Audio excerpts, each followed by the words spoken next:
यह कहानी आईपीएस अधिकारी नेहा वर्मा की है, जो एक उच्च स्तरीय बैठक के बाद अपने घर लौट रही थी। रात के तकरीबन 1 बजे थे और शहर की सड़कें पूरी तरह से सुनसान थीं। नेहा अपनी गाड़ी से उतरकर कुछ दूर पैदल ही चल रही थी, क्योंकि उसका घर पास ही था। चलते चलते जब वह एक वीरान चौराहे पर पहुंची, तो उसने देखा कि सड़क के बीच में एक सब इंस्पेक्टर और 2 कांस्टेबल खड़े हैं। वे एक खूबसूरत और जवान लड़की को रात के इस पहर अपनी तरफ आते देखकर बेसब्री से उसका इंतजार करने लगे।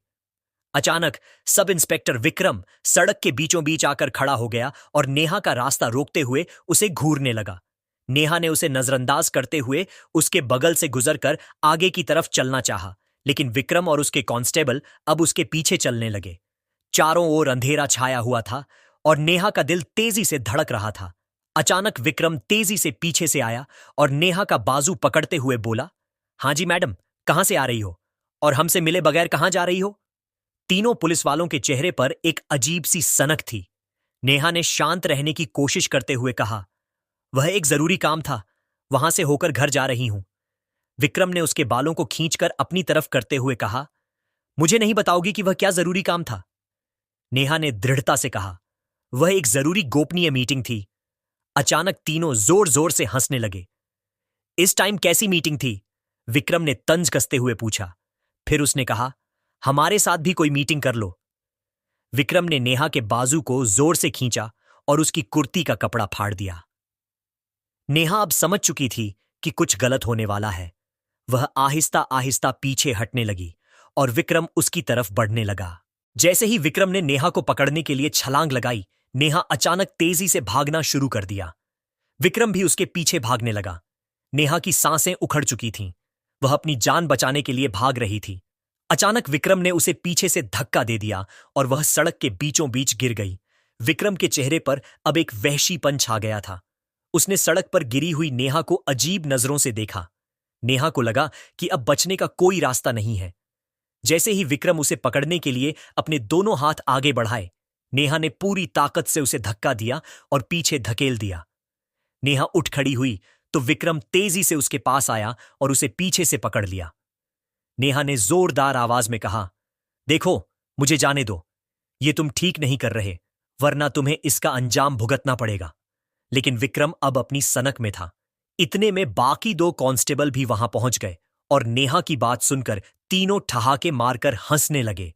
विक्रम ने कांस्टेबल से शराब लाने को कहा। एक कांस्टेबल गाड़ी से शराब की बोतलें ले आया। विक्रम ने एक बोतल का ढक्कन खोला और सड़क पर बैठी नेहा पर उड़ेलने लगा। नेहा पूरी तरह से शराब से भीग चुकी थी। दूसरी बोतल कांस्टेबल ने विक्रम के हाथ में थमा दी। विक्रम ने आधी शराब पीने के बाद नेहा को बोतल पकड़ाते हुए कहा, "ये ले, पी।" नेहा ने डरते हुए कहा, "नहीं, मैं नहीं पीती हूं।" विक्रम ने उसे घूरते हुए कहा, "पी ले, वरना तेरे साथ वह करेंगे कि तू किसी को मुंह दिखाने के काबिल नहीं रहेगी।" नेहा, जो एक आईपीएस अधिकारी थी, ने मजबूरी में बोतल ली और पीने लगी। विक्रम और कांस्टेबल बेताबी से उसे देखने लगे। थोड़ी ही देर में शराब के असर से नेहा का सारा वजूद चकरा गया। उसने अपने दोनों हाथ सिर पर रख लिए।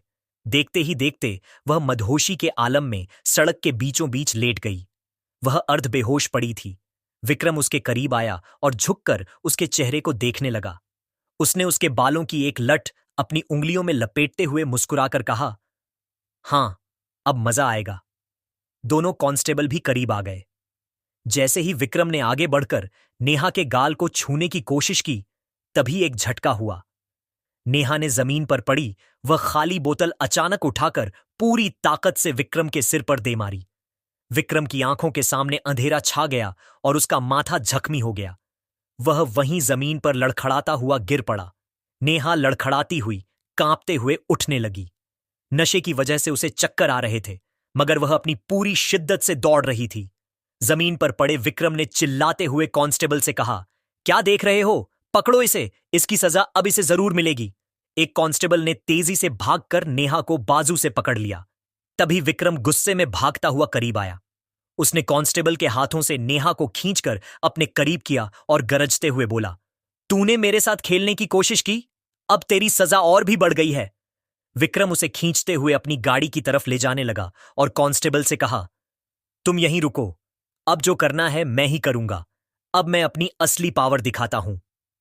नेहा ने खुद को छुड़ाने की कोशिश की, लेकिन विक्रम ने और मजबूती से उसे पकड़ लिया। उसने गाड़ी का दरवाजा खोला और नेहा को अचानक अंदर धक्का दे दिया। रात का आखिरी पहर था। विक्रम ने दरवाजा बंद किया और खुद भी अंदर घुस आया। उसकी आंखों में वहशियाना चमक थी। उसने नेहा की ठोड़ी को सख्ती से पकड़ा और गरज कर बोला, अब देखता हूं तुम्हारा गरूर कहां जाता है। तुमने मुझे सबके सामने जलील किया है। अब तुम्हारी चीखें ही मेरी जीत बनेंगी। नेहा की आंखों में आंसू थे, लेकिन तभी उसकी नजर सामने डैशबोर्ड पर पड़ी। वहां एक लंबा टॉर्च रखा था। जैसे ही विक्रम झपटने वाला था, नेहा ने पूरी ताकत से वह टॉर्च उठाई और सीधा उसके जबड़े पर दे मारी। विक्रम एक खौफनाक चीख के साथ पीछे हटा और उसका मुंह लहूलुहान हो गया।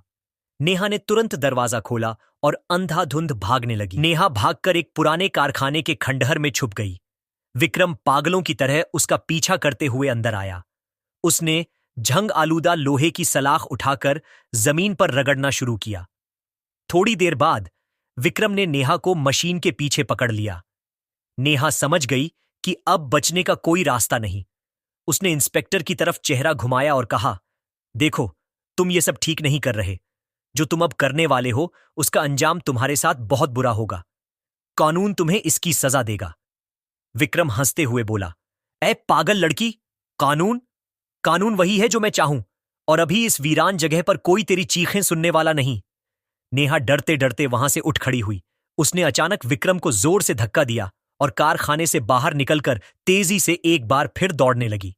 लेकिन सड़क पर सामने ही दोनों कांस्टेबल रास्ता रोककर खड़े थे। नेहा मुड़ी तो पीछे से विक्रम भागता हुआ आ गया। अब चारों तरफ से रास्ते बंद थे। नेहा ने हार मानकर जमीन पर बैठ गई। विक्रम ने बूट जोर से सड़क पर मारते हुए कहा, उठ और चुपचाप खुद ही जाकर गाड़ी में लेट जा, वरना यहीं सड़क पर तेरा अंजाम कर दूंगा। नेहा ने कांपती आवाज में कहा, तुम लोग समझते हो तुम्हारे पास वर्दी है, इसलिए जो चाहो कर सकते हो, लेकिन याद रखना, जुल्म कभी देर पा नहीं होता। विक्रम हंसा और कांस्टेबल से रस्सी लाने को कहा। जैसे ही कांस्टेबल रस्सी से नेहा के हाथ पैर बांधने लगा, नेहा ने विक्रम से कहा, अच्छा ठीक है, जो तुम चाहते हो मैं इसके लिए तैयार हूं। विक्रम खुश होकर बोला, शाबाश, अगर पहले ही मान जाती तो हमें इतना कुछ तुम्हारे साथ नहीं करना पड़ता। विक्रम ने रस्सी कांस्टेबल के हाथ से ली और कहा, अब तो खुद ही तैयार है, फिर रस्सी की जरूरत नहीं, बस सीधे गाड़ी में बैठ जा। नेहा आहिस्ता आहिस्ता गाड़ी की तरफ चलने लगी। इंस्पेक्टर और कांस्टेबल बेताबी से उसके पीछे चलने लगे। गाड़ी के पास पहुंचते ही नेहा ने दरवाजा खोला और मुड़कर विक्रम से कहा, मैं तुम्हारी बात मान तो रही हूं, लेकिन तुम्हें यह एक बार फिर बता रही हूं कि इसका अंजाम तुम्हारे साथ बहुत बुरा होगा। विक्रम ने कहा, हां, अंजाम अब तेरा अंजाम हमारे हाथों में है। नेहा आहिस्ता आहिस्ता गाड़ी में बैठ गई। जैसे ही विक्रम गाड़ी के अंदर प्रवेश करने वाला था, तभी पीछे से एक और पुलिस जीप वहां आ गई। विक्रम ने जीप को देखा तो दरवाजा बंद करके जल्दी से उस जीप की तरफ चला गया। इस बीच नेहा ने जल्दी से दरवाजा खोला और बाहर निकलकर विक्रम के पास आकर उसका हाथ थाम कर बोली, हां, अब क्या हुआ? नेहा ने प्यार भरी निगाहों से उसकी तरफ देखा और उसे गले लगाते हुए कहा, मुझे बहुत भूख लगी है, पहले तुम मुझे कुछ खिला दो, इसके बाद मैं और तुम होंगे यहां बस, और कोई नहीं। विक्रम खुश होकर गाड़ी से एक बर्गर निकालकर नेहा को दिया। नेहा ने बर्गर खाया। फिर नेहा ने इंस्पेक्टर से कहा, एक शर्त है। शर्त? विक्रम चौंका। नेहा ने आहिस्ता से कहा, तुम्हें मुझ पर हाथ डालने से पहले अपनी आंखें बंद करनी होंगी। विक्रम हंस पड़ा और कहा, हां हां, यह भी कोई शर्त है? अच्छा, मान लेते हैं। नेहा प्यार से उसका हाथ पकड़कर सड़क के एक कोने की तरफ ले जाने लगी और बोली, यहां नीचे सड़क पर लेट जाओ और अपनी आंखें बंद कर लो। विक्रम मुस्कुराते हुए सड़क पर नीचे लेट गया और अपनी आंखें बंद कर लीं। जैसे ही उसने आंखें बंद की, नेहा ने अपने जूते की एड़ी उसके कलाई पर दे मारी, जहां वह अपनी रिवॉल्वर पहन चुका था। विक्रम ने तड़प कर आंखें खोल दी, लेकिन उस समय तक नेहा ने उसकी बंदूक खींच ली थी। इसके बाद नेहा ने इंस्पेक्टर को उकसाने के लिए उसे सभी लड़कियों की तस्वीरें दिखाने को कहा जिनके साथ उसने गलत काम किए थे। गुरूर और नशे में चूर विक्रम ने अपने मोबाइल से नेहा को तस्वीरें दिखाना शुरू किया और बड़ी डींगें हाँकते हुए अपने सभी कुकर्मों का जिक्र करने लगा और कहा, मुझे पकड़ने वाला कौन है? आखिर मैं एक इंस्पेक्टर हूं। नेहा चुपचाप सारी बातें सुनती रही और फिर इंस्पेक्टर को उसी सुनसान रोड पर दूसरी तरफ ले जाने लगी जहां पर बाकी दो कांस्टेबल खड़े थे। वहां पहुंचकर नेहा हंसते हुए बोली, तो क्या कह रहे थे इंस्पेक्टर साहब, तुम्हें पकड़ने वाला कोई नहीं? यह कहते ही उसने अपने कपड़ों के अंदर छुपा हुआ रिकॉर्डिंग कैमरा बाहर निकाला। वही कैमरा जिसमें इंस्पेक्टर के सारे गुनाह, उसके गुरूर भरे इकरार और हर कुप्रवृत्ति रिकॉर्ड हो चुकी थी। इंस्पेक्टर के चेहरे का रंग उड़ गया। वह घबराहट में तेजी से नेहा की तरफ लपका ताकि कैमरा छीन सके, मगर इससे पहले ही एक जोरदार थप्पड़ उसके मुंह पर पड़ा। अब वह सामने खड़ी लड़की बेबस नेहा नहीं थी, बल्कि एक बहादुर आईपीएस अफसर अपने असली रूप में सामने आ चुकी थी। इसी समय पीछे से दो काली जीपों की हेडलाइट्स रोशन हुईं। कमांडोज की टीमें गाड़ियों से बाहर निकल आईं। नेहा ने हाथ का इशारा किया और देखते ही देखते इंस्पेक्टर विक्रम और दोनों कांस्टेबल जमीन पर दबोच लिए गए। इंस्पेक्टर की टांगें कांपने लगीं। कपकपाती आवाज में उसने कहा, यह लड़की झूठ बोल रही है। लेकिन अब देर हो चुकी थी।